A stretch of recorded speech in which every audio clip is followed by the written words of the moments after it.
Les films sont plus harmonieux que la vie, Alphonse. Il n'y a pas d'embouteillage dans les films, il n'y a pas de temps mort. Si on ment un peu, c'est pour être plus vrai.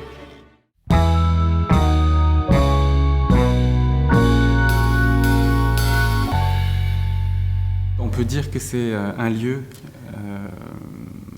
voilà, je voulais faire exister ce lieu, le partager. Le scénario s'est écrit très vite, mais au tout début, j'étais vraiment dans l'idée de le filmer, dedans, dehors, de jour, de nuit.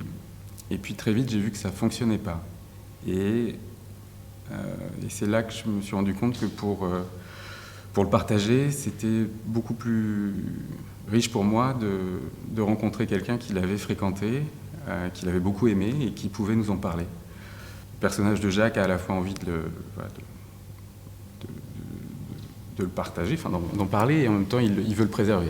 Donc ça a créé la tension ensuite du scénario.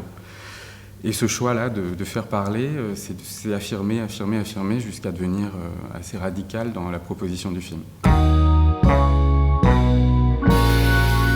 J'ai vraiment beaucoup aimé ce texte, quoi.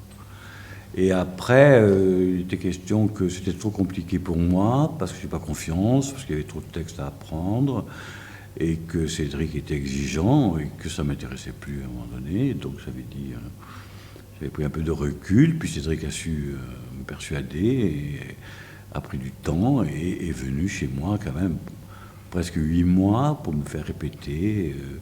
Mais ça m'a assez fasciné, si vous voulez, de voir à quel point Cédric tenait à ce projet et avait des points de vue qui me parlaient. Voilà. Le film se prête à une lecture comme ça. On va parler de métafilm, une lecture comme théorique, qui me plaît beaucoup. Et elle me plaît, elle me fait un peu peur par rapport au côté sensible que je voulais absolument avoir et qui m'a permis de trouver Jacques. Mais oui, il y a quelque chose ça a l'air de parler quand on fait l'expérience du film jusqu'au bout, d'un état de spectateur, d'attente en tout cas.